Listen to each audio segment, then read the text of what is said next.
यह कहानी एक पिज्ज़ा डिलीवरी बॉय के साथ एक सच्ची घटना पर आधारित है। यह घटना अमन के साथ तब हुई जब वह अपने कॉलेज के दिनों में एक छोटे से पिज्ज़ा शॉप में पार्ट टाइम जॉब करता था। एक रात करीब 1 बजे अमन अपनी शिफ्ट ख़त्म करके घर के लिए निकलने वाला ही था। अचानक ही पिज्ज़ा शॉप का फ़ोन बजा। अमन ने फ़ोन उठाया तो कोई व्यक्ति बहुत ही सहमी आवाज़ में ऑर्डर दे रहा था। पहले तो अमन ने ऑर्डर लेने से मना करने का सोचा, क्योंकि पिज्ज़ा शॉप का क्लोजिंग टाइम ऑलरेडी हो चुका था। मगर जब उस आदमी ने 4 लार्ज साइज पिज्ज़ा ऑर्डर किया तो अमन ने ऑर्डर ले लिया, क्योंकि अक्सर बड़े बड़े ऑर्डर प्लेट एक अच्छी खासी टीआरपी मिलती थी और अमन को पैसे की ज़रूरत थी कि अमन जल्दी से जल्दी पिज्ज़ा लेकर डिलीवरी करने के लिए निकल पड़ा। डिलीवरी एड्रेस उस पिज्ज़ा शॉप से काफ़ी दूर शहर के बाहर आउटकट एरिया में था। देर रात हो चुकी थी और रास्ता भी काफ़ी सुनसान था। सड़क कच्ची थी और उसके दोनों तरफ बहुत सारे जंगली पेड़ पौधे थे। रास्ते में काफ़ी स्ट्रीट लाइट भी नहीं जल रही थी, जिसकी वजह से वहाँ अंधेरा ही अंधेरा था।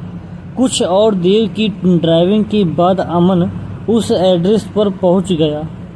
वो एक बहुत ही पुराने दिखने वाले अजीब से घर के सामने खड़ा था और घर फॉरेस्ट एरिया के अंदर था और उस घर की कोई भी लाइट जल नहीं रही थी, बल्कि आसपास कुछ हलचल भी नहीं थी। बिल्कुल ऐसा लग रहा था कि जैसे वह घर सालों से वीरान पड़ा है और उस घर में कोई रहता भी ना हो। अमन उस घर को देखकर काफ़ी घबरा रहा था, इसीलिए उसने अपने मैनेजर को कॉल किया। वह अपने मैनेजर को सिचुएशन एक्सप्लेन करके वहां से वापस जाना चाहता था, लेकिन उसके मैनेजर ने फ़ोन नहीं उठाया। अमन अगर बिना मैनेजर को बताए वहां से 4 पिज्ज़ा वापस ले जाता तो उसके मैनेजर उस पर काफ़ी गुस्सा हो जाता और उसकी सैलरी भी काट लेता। इस वजह से बार बार कॉल करने पर उसके मैनेजर ने फ़ोन नहीं उठाया। तो उसने एक बार उस घर के पास जाकर डिलीवरी ड्राइव करने का मन बनाया। अमन जैसे ही आगे बढ़ा, उस घर के अंदर की लाइट जल जाती है। अमन को थोड़ा सा कॉन्फिडेंस आया, शायद अंदर कोई है। उसने डोर बेल बजाई और दरवाजे से कहा, पिज्ज़ा डिलीवरी। मगर कुछ देर तक किसी ने दरवाज़ा नहीं खोला। अमन ने फिर से बेल बजाई तो उसे अंदर से किसी के कदमों की आवाज़ आई, लेकिन फिर से किसी ने दरवाज़ा नहीं खोला। अमन वापस जाने ही वाला था, अचानक से उधर से दरवाज़ा अपने आप खुल गया और अमन थोड़ा घबराया हुआ अंदर से घुसा। हॉल में एक डिम लाइट जल रही थी और वहाँ कोई नहीं था। अमन ने आवाज़ लगाई, हेलो, कोई है? प्लीज़ अपना पिज्ज़ा ले लीजिए। तभी अमन ने देखा हॉल में पड़े सोफ़े के पास से एक काली बिल्ली निकलकर रूम की तरफ भागी और जैसे ही वो बिल्ली रूम में घुसती है, तैसे उस कमरे की लाइट और टीवी ऑन हो जाती है और कुछ बच्चों की शैतानी करने की आवाज़ आने लगती है।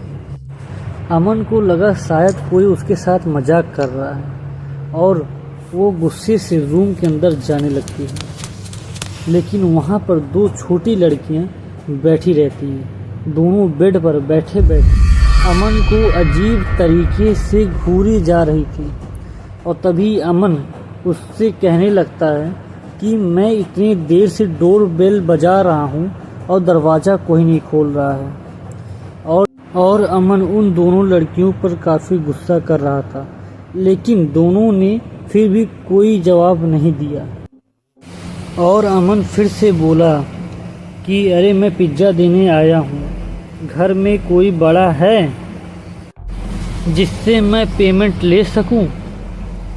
लेकिन अचानक ही उन लड़कियों की आँखों का रंग सफ़ेद होने लगता है और उन दोनों लड़कियों की चुप्पी भरी आवाज़ें हंसी में बदल जाती हैं। और तभी वो दरवाजे की तरफ इशारा करते हैं और जैसे ही अमन पीछे मुड़ता है तो वह शॉक्ड हो जाता है। वहाँ देखता है तो उसके पिज्जा उसके हाथों से गिर जाता है और वो दोनों लड़कियों की माँ होती है, जो कि असली चुड़ैल होती है। वो उधर खड़ी होकर देख ही रही थी कि अमन डर के मारा घबरा उठा और चिल्ला के वहाँ से भागा बाहर। और जैसे ही वो अपनी बाइक पर बैठकर भागा, तीनों माँ बेटी बाहर आकर दरवाजे के सामने से देखने लगती हैं। और अमन काफ़ी तेज़ी के साथ स्कूटर लेके अपना भागता है, बट उसे एहसास होता है कि मेरे स्कूटर में कोई कमी हो गई है और तभी स्कूटर रुक जाता है। स्कूटर खड़ा करने के बाद वह टायर देखता है तो टायर पंचर रहता है और तभी वह पुलिस के पास फ़ोन करता है कि इमरजेंसी हमें है, थोड़ा जल्दी आप लोग आ जाइए। लेकिन वो अपने बैक मिरर में देखता ही कि वो पूरा शॉक्ड हो जाता है। उसके पैरों तले ज़मीन खिसक जाती है। उसके शीशे में तीनों माँ और दोनों बेटियां आते हुए उसके पास दिख रहे थे।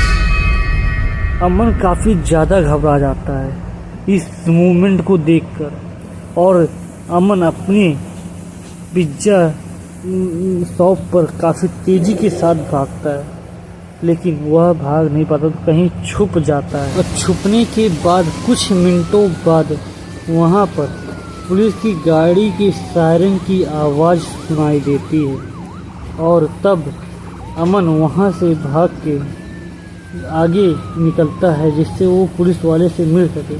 और वो देखता है कि उसकी गाड़ी की इन्वेस्टिगेशन हो रही थी। तब वो अमन पुलिसों के पास जाकर मिलता है और वो अपनी कंडीशंस को बताता है कैसे कैसे हुआ। तब पुलिस उस घर पे जाती है इन्वेस्टिगेशन करने के लिए, लेकिन उसे कुछ वहाँ मिलता नहीं है सिवाय एक काली बिल्ली, जंगली बिल्ली क्या वो। तभी अमन को पता लगा कि वह घर 3 सालों से बंद है और उस घर में एक औरत 2 बच्चे रहते थे जिनकी मर्डर कर दी गई थी। यह जानकर उसके होश उड़ गए। उसे समझ आया उस दिन कि लोगों ने जो कहा था वो सही था। उन एक औरत और उसकी 2 बच्चियां की आत्मा वहां भटक रही थी जो कि मुझे दिखाई दी। लेकिन उसके बाद उसे एक चीज़ हर वक्त खटकती रही, मगर उसे कभी यह समझ नहीं आया कि आखिर में उसके पास फ़ोन कौन किया। किसी ने इस हादसे के बाद अमन ने पिज्ज़ा डिलीवरी की नौकरी छोड़ दी और कभी जब इसे ये चीज़ याद आती है तो वह बुरी तरीके से डर जाता है।